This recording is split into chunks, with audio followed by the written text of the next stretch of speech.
I'm Dr. Gleb Tsipursky, and I'm a Nolimitspreneur. You're now locked onto another episode of the Nolimitspreneur Podcast, the show that helps you dominate in life and in business to enhance your mindset, confidence, productivity, time management, habits, and goals. And now, your host, Maher Abiad. Hey, what is up, Success Nation? Welcome back to another Nolimitspreneur Podcast episode. I'm your host, Maher Abiad. I'm super excited today to have on the show a wonderful guest who's got an amazing book out right now, which is called Never Go With Your Gut: How Pioneering Leaders Can Make the Best Decisions and Avoid Business Disasters. Dr. Gleb Tsipursky is on the show today, and I'm going to be racking his brain on cognitive biases, mental fitness, and a ton of other things about how business leaders should not really go with their gut and what the reasoning and logic behind that is. So without further ado, let's jump into the interview right now. So welcome, Dr. Gleb Tsipursky. Thank you so much for being on the Nolimitspreneur Podcast. Welcome to the show. Thank you so much, Maher. It's a pleasure to be on. I really appreciate you inviting me. Thank you so much. Why don't we get to know more about you? Obviously, you've got this new book out, which is absolutely fantastic, which is going to help a lot of business leaders. And it's called Never Go With Your Gut: How Pioneering Leaders Make the Best Decisions and Avoid Business Disasters. So we definitely want to talk about and find out more about what's inside the book. But before we get started, why don't you tell us more about your background, how you got started, and why your experience led to this approach to decision making? Well, my background, believe it or not, actually began when I was a child, my interest in this. And it began actually with my family. So my mom and dad, I saw them making a lot of bad decisions that led to a lot of fights between them. They were both very gut-oriented people, and when they felt something, they felt it was the right thing, and therefore they did it. Unfortunately, their gut often led them to believe that different right things were the right thing. So they had a lot of conflicts with each other over kind of dumb things, financial things, not financial things.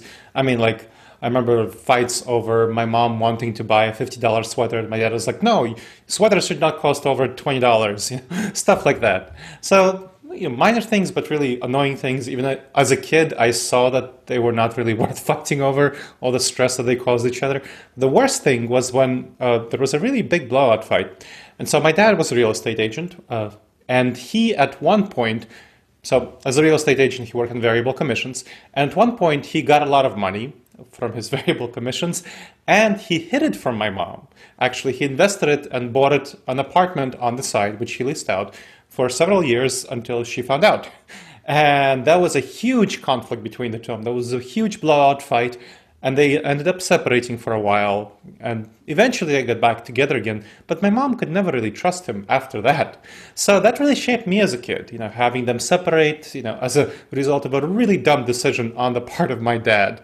So I saw what kind of dumb decisions adults make, and that made me really fascinated and concerned with the kind of decision making that's going on in our society. So that led to me starting to study this stuff, decision making, how we make decisions, the errors we make, usually as a result of going with our gut.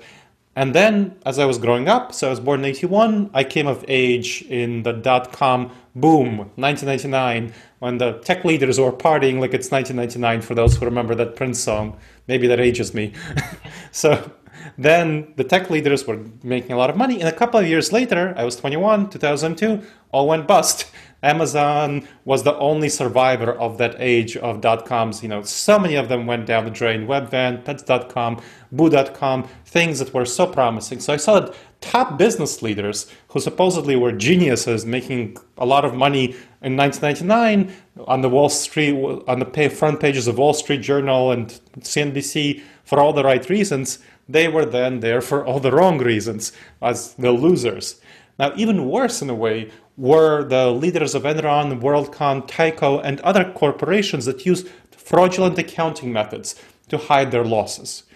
Now, that was absurdly bad decision-making. In a couple of years, they knew it wasn't going to be sustainable, right? In a couple of years later, they ended up doing the perp walk, again, front pages for the really wrong reasons, and going to jail.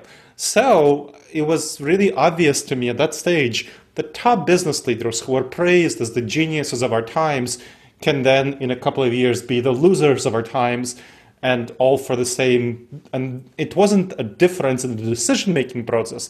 They were praised as genius decision makers at one stage and then terrible decision makers. Well, that told me that there is something screwed up in the way that we think about our decision-making and the way that a society thinks about our decision-making. So I went to study this some more. And I became a trainer, a consultant, coach in these topics. I run a company called Disaster Avoidance Experts at disasteravoidanceexperts.com, which trains people in these topics, consulting and coaching. Now, at the same time, and I've been doing that for over 20 years.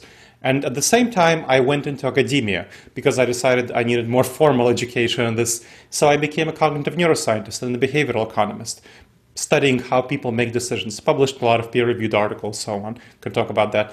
So I combined all of the cutting-edge research and how we actually make decisions, how we don't screw up our decisions, how we make the right decisions, and my personal experience consulting, coaching, training leaders on this topic in this new book, Never Go With Your Gut, How Pioneering Leaders Make the Best Decisions and Avoid Business Disasters. So that's kind of my background and what led me here to do the interview with you, Maher. Thank you so much. This, when you're talking about decisions, obviously when you're talking about your parents as well, decisions are so crucial because people don't understand how much of an impact they have later in life. You know, whatever decision you make, that can really affect sort of the impact. You pick the wrong life partner, you pick the wrong, make business decisions, you drive down the wrong road, you can get into an accident. The way I look at it is almost like a straight line, but then when you make a decision, you sort of deviate.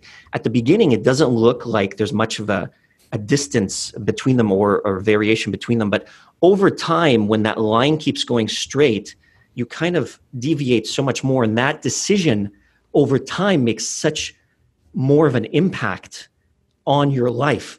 So it's really important for that. I know it's very insightful because if we think about it from, we can look at both life partners and businesses.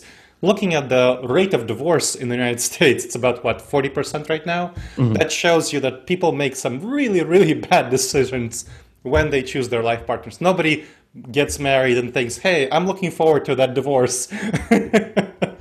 But about half of them, just under half of them do. At the same time, think about business. We know that the Small Business Administration has been tracking statistics on business success and failure over the last 50 years or so. Consistently over that period, businesses that startups, entrepreneurs fail at a rate of about 50% within the first 5 years. So half of all businesses will fail within the first 5 years. 2/3 of them will fail within the first decade. So again, huge rates of business failure, catastrophically bad, people losing their life savings rates of business failure in this country, United States.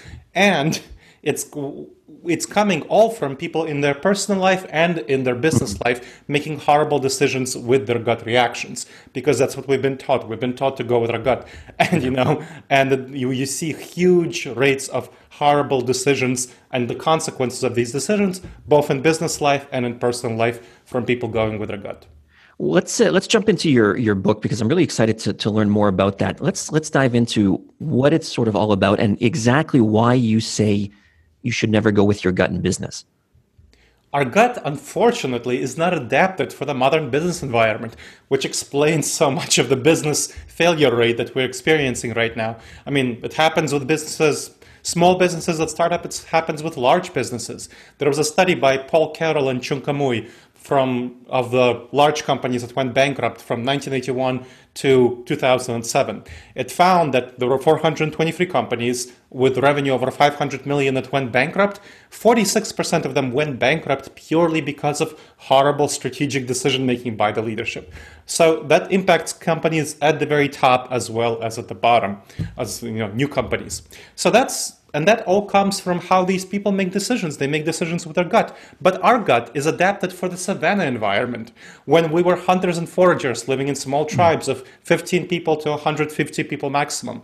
So we are very tempted to make decisions in the same way that our gut is adapted for that temptation, for the temptation of the savanna environment. And there are two primal things, very important things about the gut reactions. One is tribalism. That means that we will tend to work with people who look like us, who think like us, share our values, And that was good in the savannah environment. It was very important for us to be very tribally oriented, because if we got kicked out of the tribe, we die. Right now, in the multicultural, complex global business environment, it's horrible for us to still be making decisions this way, to work with people who look like us, who think like us, and so on. The worst decisions that can be made come from that. That's one aspect of tribalism. Second aspect of tribalism that's really bad is our desire to climb to the top of the tribal hierarchy. Now, people who got to the top of the tribal hierarchy, these were the people who reproduced, spread their genes, and so we are mainly the descendants of those people who climbed to the very top of the tribal hierarchy. And this is what you see in terrible decision-making, like the leaders of Enron, WorldCom, and Tyco, who were unwilling to admit that they were not at the top of the tribal hierarchy, that their companies lost a lot of money, because they couldn't admit this. They couldn't acknowledge that they would be seen as losers and failures in the eyes of their peers, lose the social status. So social status is another critical aspect of tribalism that causes us to make horrible decisions now. And so we have the tribalism. The other aspect that's really important from the tribal environment, causes us to make horrible decisions, is the fight or flight response. It was really important for us to have very strong fight or flight responses in the tribal environment, because it was better to jump at 100 shadows than to miss that one saber-toothed tiger from which we needed to flee, or miss an attacking tribal member which we needed to fight.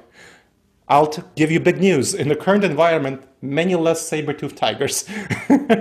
But we still react as though we are facing saber-toothed tigers, so we make decisions way too fast. Leaders are praised, unfortunately, terribly, atrociously, for making quick decisions. They should not be. They need to slow down. We should not make fight or flight decisions, but this is the vast majority of decisions that leaders make are in the fight or flight mode, are instant, quick, and bad. So the fight or flight response, very bad in the modern world, but people still act as though it's the savannah environment without realizing it, because that's what they're comfortable with. So this is why we should not go with our gut. We should always check with our head before making a decision that we don't want to screw up. Let's build on that, though. Are there times, obviously, in business, making a business decision, that you would say it is right or okay to go with your gut? Is there a counter sort of argument to that as well, that you can kind of shed some light on? The only time when it's appropriate to go with your gut is when it's a situation that's similar to the tribal environment. So, I mean, in everyday life, you don't want to stand and think about it if you have a bus rushing at you, or if, a baseball is going at your head. You want to duck the baseball, you want to get out of the way of the bus. Those are good, tribal environment, fight or flight responses. That's good. So keep that.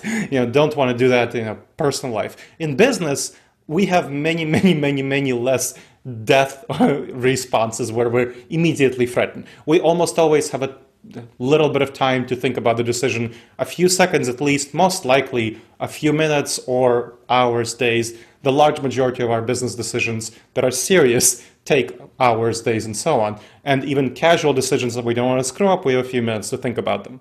So that's kind of something to realize in everyday life. Now, in business, there are times when your gut is trustworthy, relatively fully trustworthy, and that comes when you are interacting with someone who is really part of your tribe and who you know for a long time.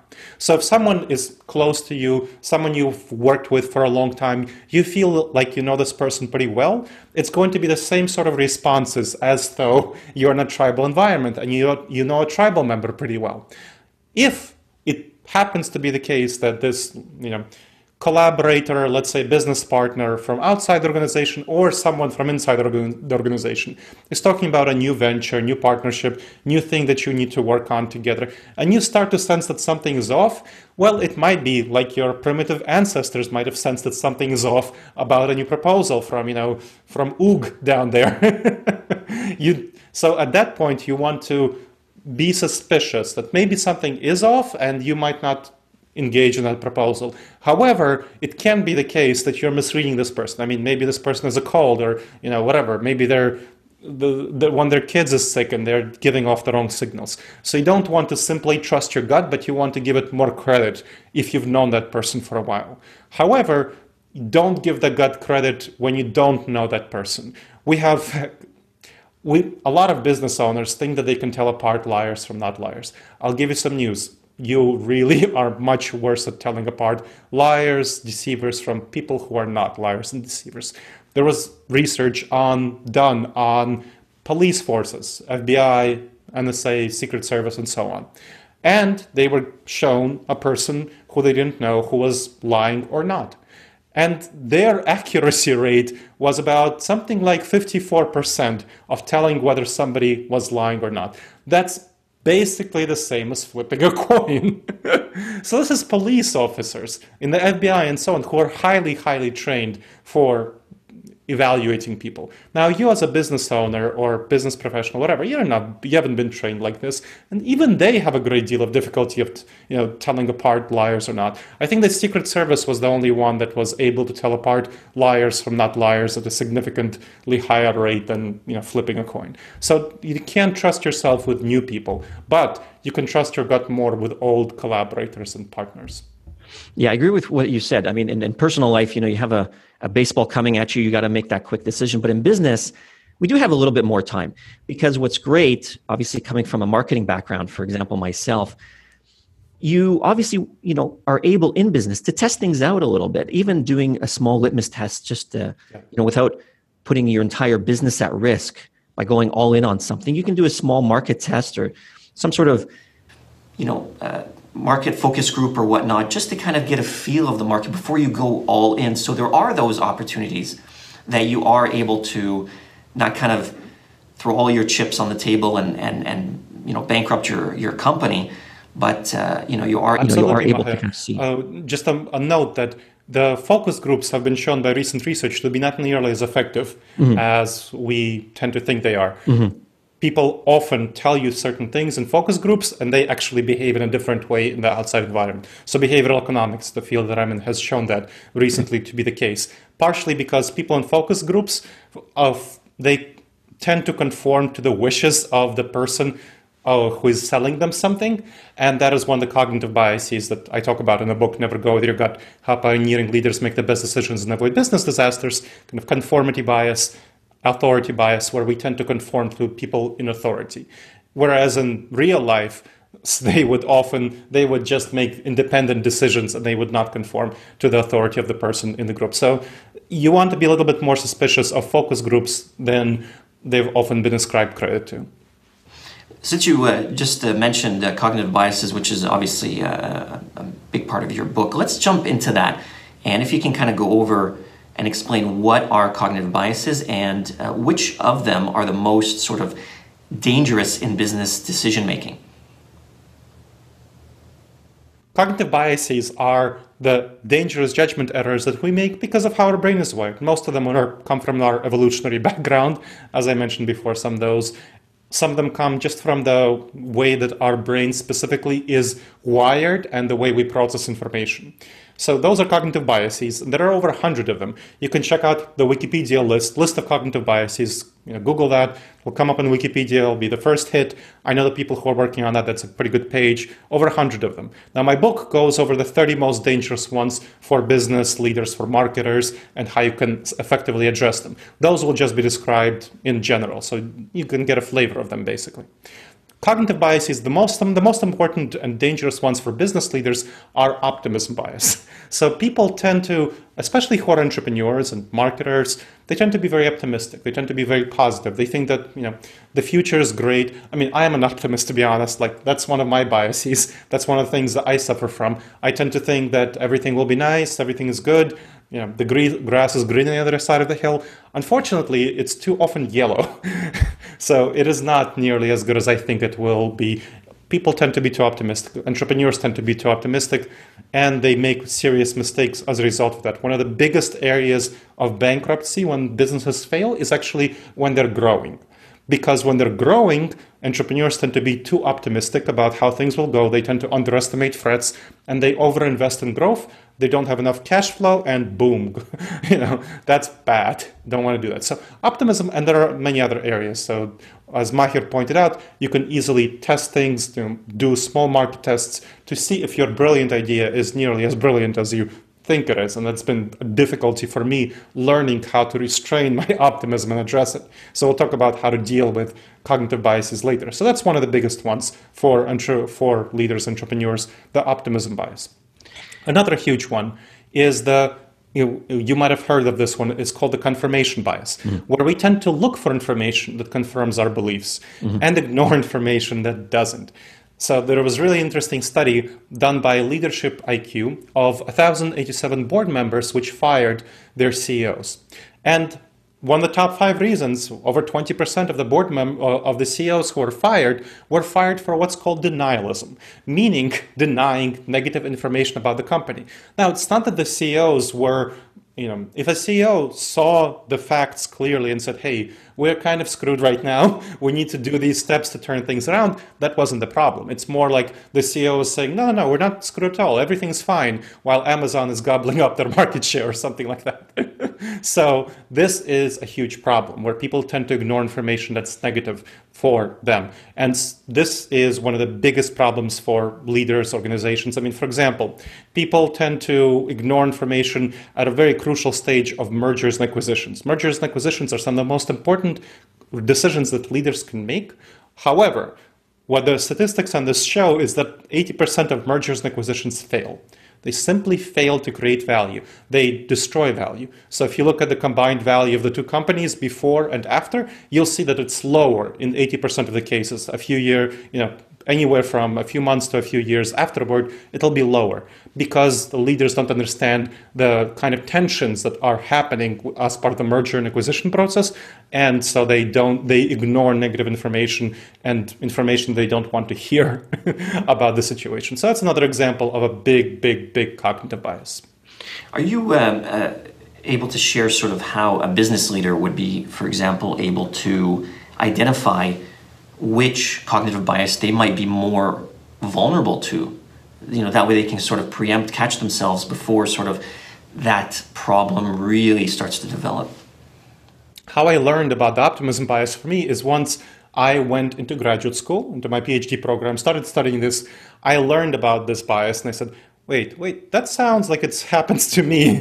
And then I started looking back at my life and my past and saying, yeah, I have too high, one of the biggest aspects of optimism bias that really leaders and led me in the wrong direction was having too high expectations of people. I have high expectations of myself, but I know what I'm capable of. However, I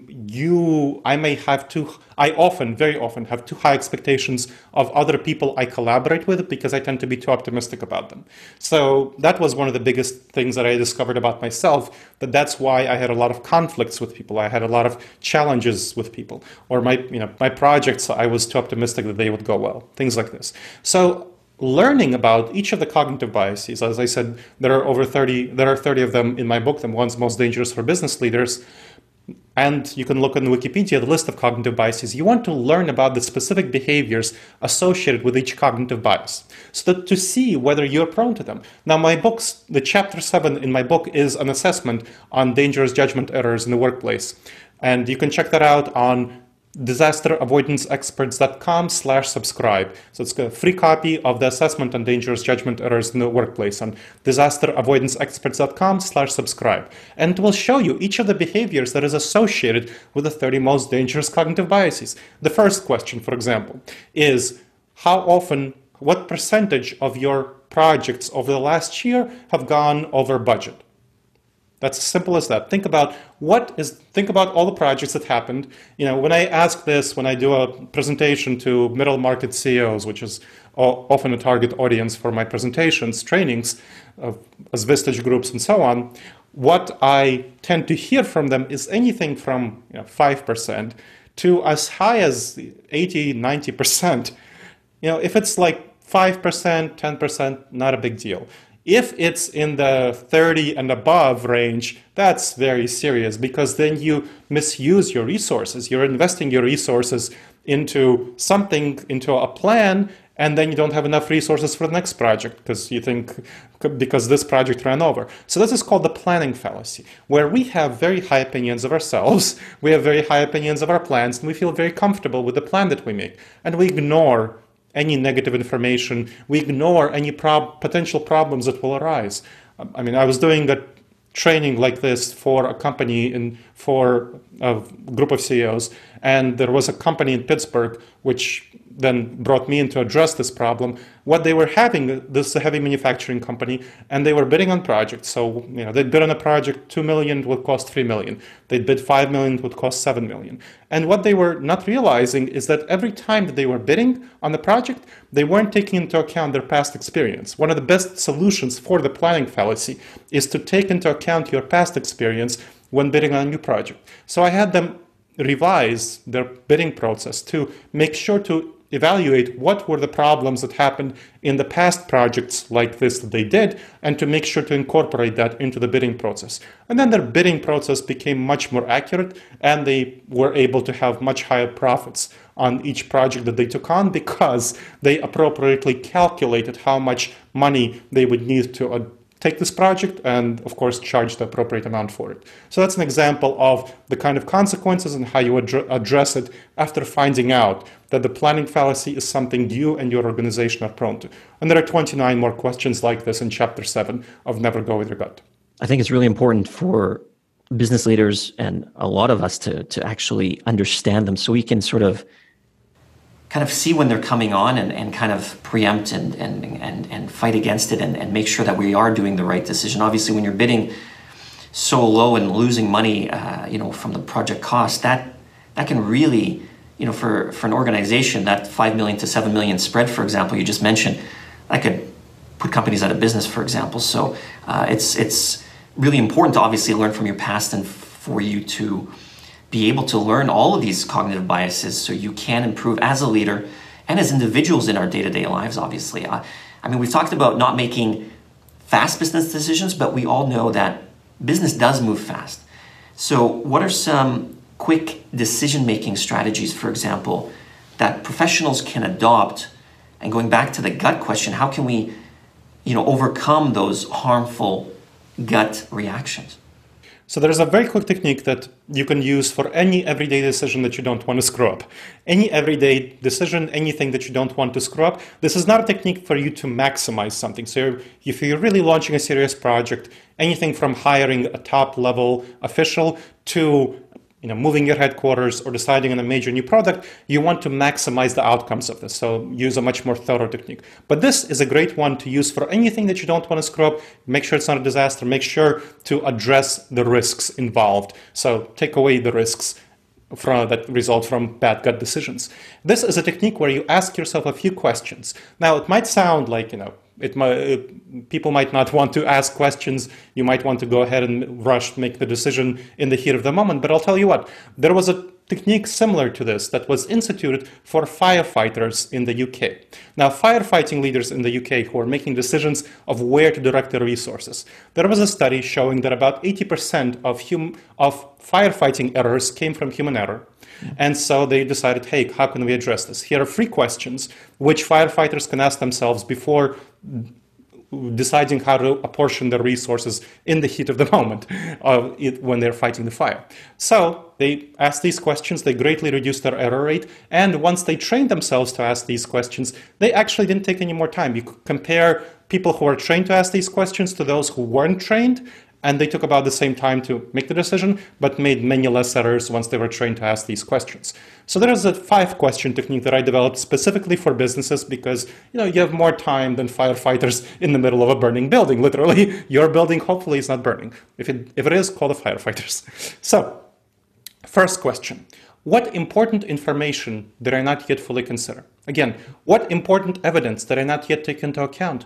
The confirmation bias and many similar cognitive biases like this cause us to ignore information that goes against what's comfortable to us. This is all about taking ourselves out of our comfort zone, taking ourselves out of what feels intuitive, the gut reaction, and going into growing ourselves, going into something that's uncomfortable. And looking at information that goes against your preferred choice is uncomfortable. Maybe you really want to hire someone, but there might be information showing that this is not the best person to hire. You need to look at that information. Maybe you want to launch a product, but and you're really eager about it and enthusiastic, but it may not be the right market or the right time to launch the product.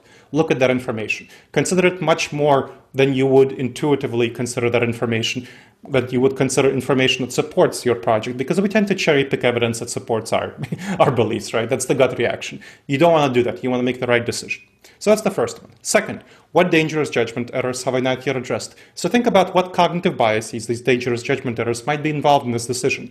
If it's a people decision, you might have tribalism, various tribalism aspects that I've talked about, and the book covers them in much more depth. If it's a project, you might have the planning fallacy, or you might have the sunken costs. And the sunken costs is where we tend to throw good money after bad because we're emotionally attached to a project and we're not willing to say that, hey, we need to cut our losses. So you need to think about each project, what dangerous judgment errors might accompany it. Third, what would a trusted and objective advisor suggest I do? So think about someone who's a trusted and objective advisor to you. What would they suggest you do? So whoever that might be, maybe someone on your board of directors, maybe a peer, a mentor, a coach, mahir, someone who you trust, who's an objective advisor. What would they suggest you do?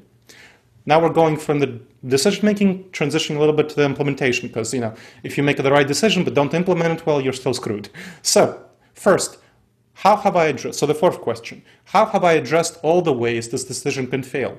Think about first of all, imagine as part of this that the decision completely failed. Just completely failed, whatever you're deciding, whether it's a new hire, project, product, whatever. Completely failed. Then think about all the reasons why it failed. What are all the plausible reasons for why it failed, whatever it is? And then think about how you can address these reasons in advance. So for example, if your product launch failed, maybe you can do a little bit more market research to make sure it's the right market in the right time using the right message, for example. So think about all the ways you can address it in advance, and think about contingencies. What might be new things that come up that you didn't expect? Maybe when you launch your product, your competitor launches a pretty similar product around the same time. What happens then? What would you do in that sort of situation? Maybe it's really bad for you, or maybe you can somehow take advantage of your product, of your competitor launching the product, and position yourself in a more effective place. But if you don't have a plan in place, you'll be running around like a chicken without your head. You don't want to do that. Have a plan in place to address contingencies. Next and last, what new information about this decision would cause me to change my mind? So what new evidence would cause you to revisit this decision? This is incredibly important for us to decide in advance. When we implement a decision, when we're going forward with it, it's very hard for us to look at new evidence objectively, because we would tend to be very emotionally attached to the decision, to the implementation, rushing ahead. But if you decide in advance that, let's say, if your new product doesn't hit 4.5 million in sales within the first 6 months, then you would seriously revise your product plan, your product launch, whatever.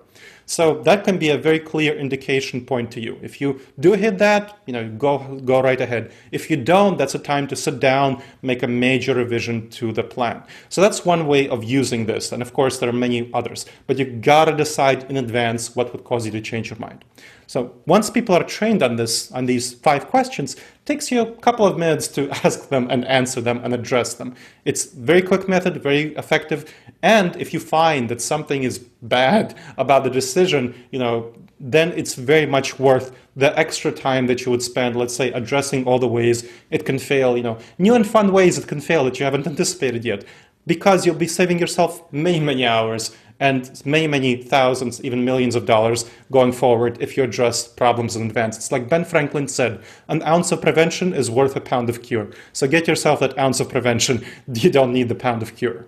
100%. I agree with what you said about one thing I obviously noticed in life and in business as well is what you mentioned, sunk cost fallacy, about not cutting it off and thinking that you need to go on just because you've already invested some time into it, whether it's in your personal life or whether it's in business. And I think that's one really important thing that people really need to be able to learn how to break away from, is just because you've done something or invested some amount of money, you can't be married to that idea, because it could cost you what I like to call opportunity costs. When you devote so much of your time or your resources to that, and sort of that you need to cut it off, but you're like, oh, might as well just keep going, you're preventing yourself from getting other opportunities because you're so, focused on this portion here that you just don't want to cut it off. You think, well, we've already spent this money, might as well keep going. But at the end of the day, that's going to hurt you in other parts of your business as well. And that leads to sort of the next question, which is about false comforts. I mean, you're writing about these strategic business planning assessments, such as SWOT, are these false comforts. Why is that? And can you speak more about that? Sure. So the SWOT analysis, for folks who don't know, is a strategic assessment. I mean, probably very many of you know that it assesses your strengths, weaknesses, opportunities, and threats. Often done in a group, sometimes by yourself. You sit down, look at your personal strengths or your group or the organization's strengths, weaknesses, opportunities, and threats. Unfortunately, this is a very problematic method. So many consultants and coaches tell you, do the SWOT analysis, it's great, but there are so many issues that come with it if you don't address the cognitive biases that we all experience around the SWOT analysis. So one of the biggest cognitive biases I mentioned is the optimism bias, and the related one is the overconfidence bias, where we tend to be way too confident about our judgments and make judgments too quickly. For example, there's research showing that if we think we're 100% confident about something, whether it's a good thing or a bad thing, so we will actually be right about 80% of the time. So 100% confident, right 80% of the time. No wonder that small businesses fail at the rate of 50% within the first 5 years. Because if you think you're 100% confident, you're going to make a bet the company decision or a bet the career decision, and then you're going to be screwed if you don't have enough resources to address the betting the company. And of course, small businesses are the ones that don't have enough resources, and they're the ones that tend to bet the company most. So this is a really big problem. Overconfidence and optimism, the confirmation bias that I mentioned before, they cause us to think that we have many more strengths and opportunities than we do, and many less weaknesses and many less threats. So this is a very serious issue, where if we think we are awesome and we have a lot of strengths and a lot of opportunities, we will tend to invest our resources along those strengths and along those opportunities. And we will tend to greatly underinvest resources to address risks, to address threats, to address problems, to address weaknesses. And this, of course, will cause us to have a sense of false comfort. We will feel like, hey, we've done what we needed to do. We did a strategic assessment. Our strategic plan is great. We're just going to go forward with this. And then when a problem comes up, you don't have the money. You don't have the time. You don't have the social capital to address it. When you discover an unknown weakness, when your CFO gets hit by a bus and you haven't decided, you haven't figured out who will replace this person, who will train this person, and you find out that your CFO has kept half the information about how to do your accounting in her head or his head, then you're really screwed because you have not addressed this very basic weakness, creating a succession plan for key leaders of the organization. I mean, this is something that so many entrepreneurs fail to do, and that's horrible. That causes a lot of company closures, actually, when a key person gets hit by a bus. You don't want to put yourself in that position. You want to list many more weaknesses, many more threats than seem intuitive to you. Get outside of your comfort zone. This is all about comfort. Your gut is what's comfortable to you. And it's uncomfortable to admit that you have a weakness. I mean, I was working with Siraj. So there was this tech entrepreneur and he allowed me to use his name, so named Siraj. And his company went over 10 million in VC funding, venture capitalist funding. So at that point, the venture capitalists asked him to work with me to improve his leadership of the company as it was growing. Well, he showed me his SWOT analysis, which he did himself, and it didn't list a weakness in being able to delegate. And I know that was a weakness because it's what some of the VCs told me when they sent him to work with me. I asked him about it, and he was pretty defensive. He was like, no, let's not talk about that. Let's talk about all these other things that I'm awesome at. That's a serious issue for a leader of a company, the founder of a company, if he's unable to delegate, because it will put a very, very strong ceiling on the growth of a company. So this was something I had to talk to him about, talking to him about letting go of his baby and getting other people to actually do tasks, allowing them to fail, not taking over, micromanaging their tasks when they fail. So this is a classical example of where someone who is doing the SWOT by himself is not going to be willing to acknowledge their weaknesses and will fail. The company wouldn't have grown if he would have burned out trying to do everything if he didn't actually learn how to delegate and learn that, as he and I talked, and he was eventually convinced that this is what the big cats do if they want their companies to succeed. Same thing if in the group analysis. I mean, this is a big problem for groups as well, because when groups do SWOT, they tend to fall into what's called groupthink, where people align around the opinion of the top leader in the group, the alpha male or female in the group. And this causes them to, again, list way too many weaknesses, list way too many strengths and opportunities, too many weaknesses and threats. Don't want to do that to yourself. Make sure that you address overconfidence and confirmation bias and optimism bias during SWOT. Yeah, it's really important. I mean, we all have strengths and weaknesses. And for a lot of us, we always focus on improving our strengths, and we kind of say, oh, okay, well, just, I'm weak at that, so I'm just going to ignore that. But what you need to do is, obviously, you know what you're good at, but what you need to do is double down on your weaknesses to obviously start bringing that up to start matching your strengths. And then that way you can become stronger overall and really improve yourself in all facets. And this leads to the next point about something you talk about, which is developing your mental fitness related to the cognitive biases to avoid dangerous judgment errors. Can you talk about more what you mean by mental fitness and how that relates to sort of the cognitive biases about what you've been talking about? You've all probably learned that, hey, it's not a good idea to take that third chocolate chip cookie. Second one's A-okay, but the third chocolate chip cookie is a little bit too much. That relates to health. You've learned that however comfortable and intuitive, your gut tells you to actually go and eat that cookie. But for your sake of your long-term health, you know that that's bad. Same way, you have probably learned that it's a bad idea to just spend your time, on the couch watching Netflix. You need to put on your sweats and go to the gym, do some exercises, even though it's very uncomfortable and goes against what your intuition tells you to do, which is sit on the couch and do that. In the same way, so you've learned that in physical fitness, but we have not learned that about mental fitness. Our mind is a muscle, just like everything else. So what you are doing when you're not taking that third chocolate chip cookie and instead of eating some kale, however not tasty that might be, and what you're not watching Netflix but going to the gym, is you're developing healthy physical habits, healthy diet habits. In the same way, you need to develop healthy mental habits. And that's mental fitness compared to the physical fitness. And that's, again, just as important, even potentially more important in this world where our brain is increasingly the source of how we make money, how we survive in this technologically disrupted future.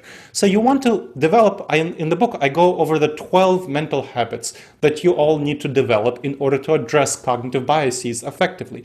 Things like delaying decision-making. Now, your mom has probably told you to, count to 10 before reacting, before making a decision. A lot of moms have told that, my mom told it to me, and I kind of ignored it like most of you do. But it turns out that the science has proven her right.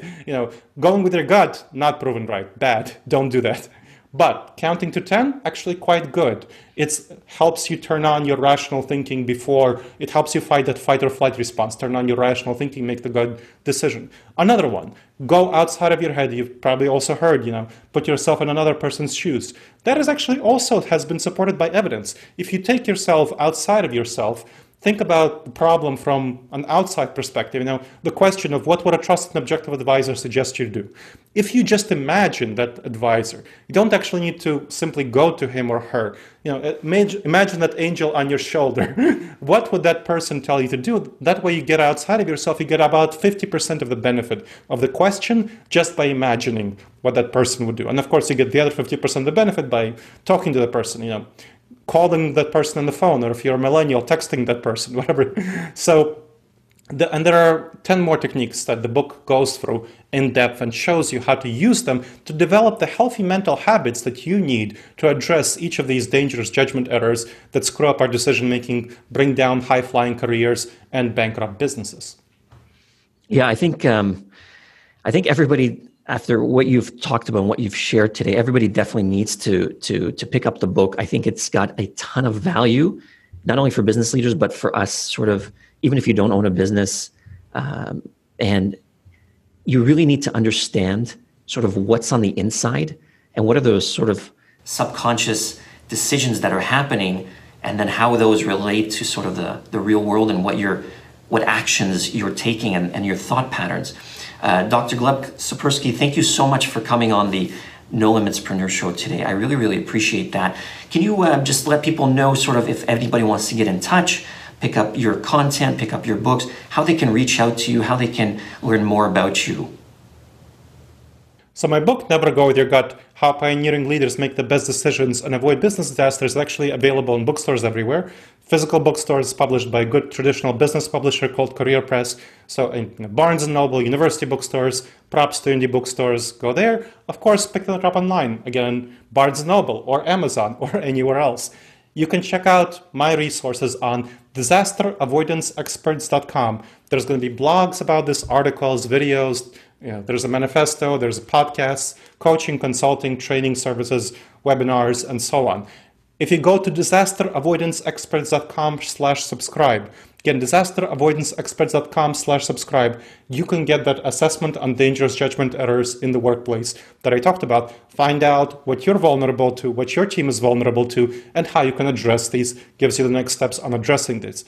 I'm pretty active on LinkedIn, so you can connect with me there. Dr. Gleb Tsipursky, GLEB-TSIPURSKY on LinkedIn, and follow me on Twitter, Gleb_Tsipursky. Thank you, Gleb. Really, really appreciate it for sharing all this amazing knowledge, your expertise, obviously years and years of wonderful experience coming and sharing it with everybody today. So thank you again for coming on, and I really appreciate it. Thank you so very much for having me. I really appreciate it, Maher. So I want to thank my guest again, Dr. Gleb Tsipursky, for coming on the Nolimitspreneur Podcast show today and providing such amazing value. I hope you really got a ton of value out of this episode. Definitely go pick up his book, check out his website, and he's got a lot of amazing value to provide you. And if you liked today's episode, please definitely subscribe, leave a review, and definitely check out more episodes. I've got another amazing guest coming up in the near future as well, and more pure value content for you guys to help you with your mindset, with your productivity, with your confidence, with your time management, with your habits, with your goals. So definitely stay tuned, and I'll catch you in the next Nolimitspreneur Podcast episode. You've been listening to another quality episode of the Nolimitspreneur Podcast with your host, Maher Abiad. Want to continue to master your mindset? Download the 7 self-limiting beliefs that are stealing your success away guide for free right now at NoLimitsMindset.com.